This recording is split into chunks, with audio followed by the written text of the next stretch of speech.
is the #1 offense in New England, right here. Right here! Let's take a peek and see what we got. That's it. You're gonna go for it. You're gonna have some ups and downs, but we're coming over the top of them. That's it. That's his ring. We're coming right over the top. They haven't played against a team like this. They have not played against a team like this. Keep your poise and let's roll over that. Right over that. Enclosed, please find the much discussed ring from the 2000 Norwood Mustang undefeated football team. I wish you a lot of luck finding to who it belongs to, and I'm very curious what the final chapter of the story will be. Hope you I'm just shaking. It's just so incredible. Hope you and it makes its way back to the finger of the person who lost it, and that will be able to tell the great fishing story. I can't even finish it.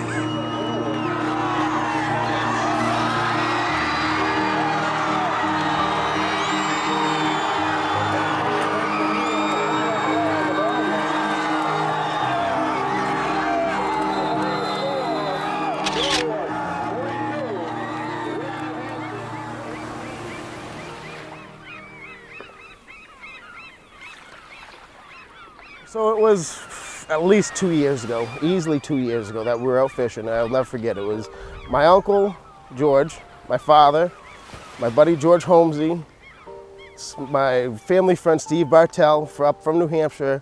It was probably 5 or 6 of us all down the canal.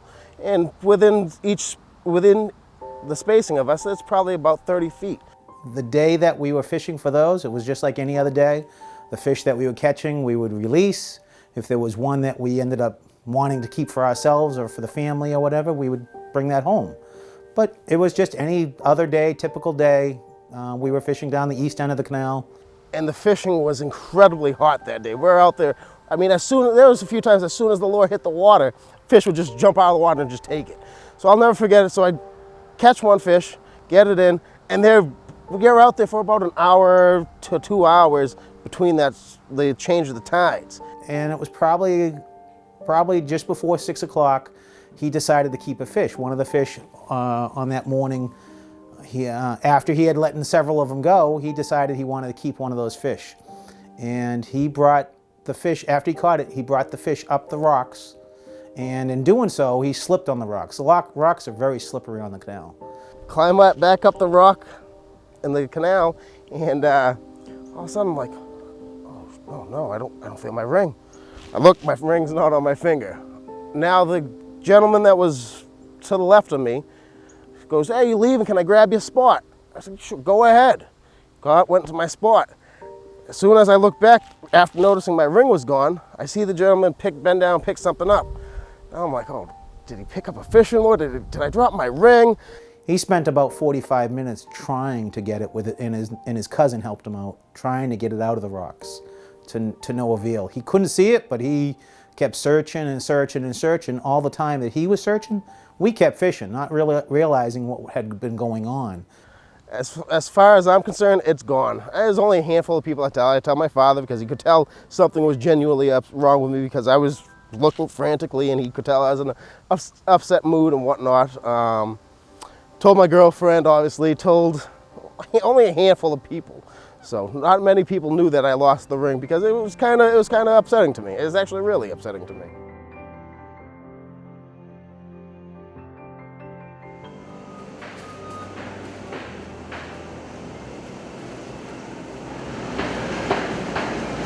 Hi, I'm Terry Riley of the Channel Fish Company, and right here is the beginning of quite a fish story.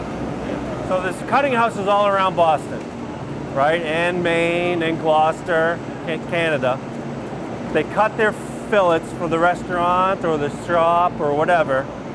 Whatever's left over is the racks and the tails and the heads. So they put them in tubs for us, and then we grind it all up for pet food. So the guys right now are on the table. They're sorting through the fish by hand, looking for foreign material, looking for metals, looking for any irregularities in the fish. that might hurt the product. What we find usually are hooks, staples, that kind of thing. All right, this is Cesar. Cesar last year was cutting a striper fish, looking for metal because it went through the metal detector and it got hit with metal and they couldn't find it. So what they do is they cut the fish and looking for metal to see if they can find anything in there. So last year at this time, when Cesar was looking through it, he found a ring. So what he did was he gave it to his supervisor, Carlos, to see if he could just say, hey, I found this ring, it's something different. So he put it upstairs into the office, and that's when I got it, and I reached out to the athletic director at Norwood High School, and he reached out to Jack, who's a public access director at Norwood Public Access, and that started the journey of finding where the ring went.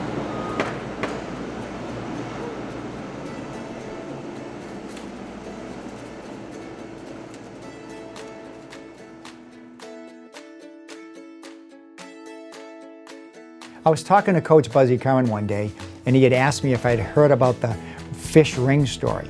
And I had no idea what he was talking about, and I learned from Buzzy that this ring was found inside a fish and was returned back to Norwood High. I was fascinated and I wanted to learn more. And he had told me that the ring was in the athletic director's office.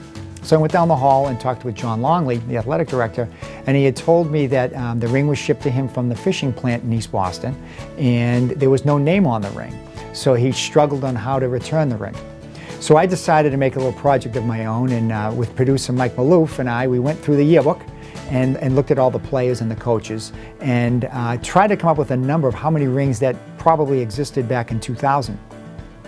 So my next step was to find out from the ring company how many were made. So I called Jostin's Ring, and then I called Balfour Ring, and no one had any record of the rings being produced.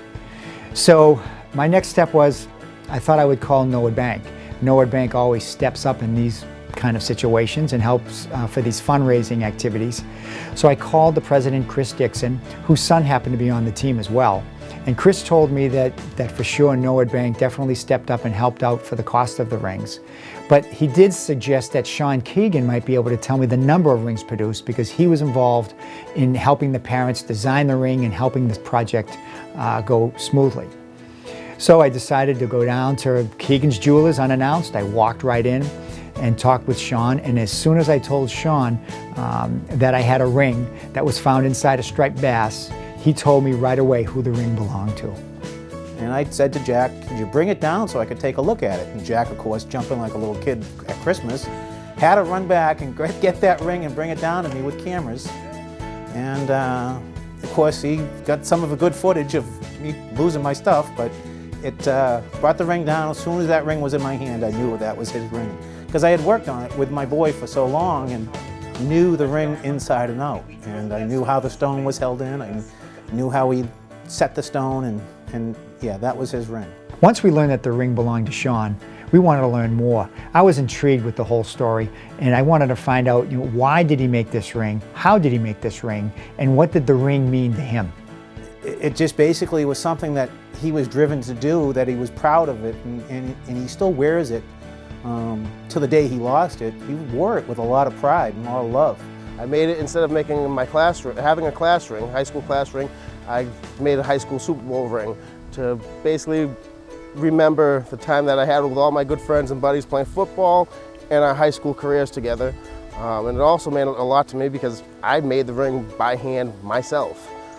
What I think about the ring now, after the event has gone by, my father's fishing derby, and some time has passed, and I see the emotions of my wife when she accepted the ring on stage. It's just still awe-inspiring. And as I talk to a few friends and family, and they hear the story, it's mind-blowing to think that it could have made this journey down south, migrated with that fish down to the Chesapeake Bay where they spawn in the spring, and then come back up this way and find its way to the right place and the right time to get, recognized as what it was, versus being, found and sold as for the gold, or or maybe another fish ate it and died on the bottom of the ocean, or, I mean, many things could have happened to that ring. It just was, it's pretty special, and I really, I'd say 99% attribute it to my father. Of him, his ashes were spread out at Nantucket when he passed, and every time we fish, I feel that my father is with me, and I just feel that he was looking out for, you know, his grandson, looking out for his son, and made that fish kind of come back. It blows my mind. It's incredible. I mean, extremely lucky. Not just to lose something in the ocean or near the ocean, or better yet, in a fish, especially the kind of fish that migrate at the end of the season. They migrate down south and then they'll migrate back. I mean, the odds of that fish getting caught are very, very, very high. But the odds of it getting caught back here in Boston and then going and being processed through the different manufacturers and then back in my hands, better yet, back on my finger, that's very incredible, you know? I just feel very, very lucky. So for all those things to work and happen and then end up going to that processing plant up in Boston, it just, you have to believe in miracles, and I believe in my father. I just want to thank everybody along the lines that has gotten it back to me, from basically the fishermen that caught the fish, all the way from the processing plants that processed it, and it changed hands several times before it finally got back to me, from athletic directors, Jack Tolman, the guys at the manufacturer, especially the guys at the manufacturer. You don't see honesty like that every day, especially when they know they can just take it and go down to a pawn shop or whatnot and sell it. So I really, really appreciated everybody, and I want to thank you.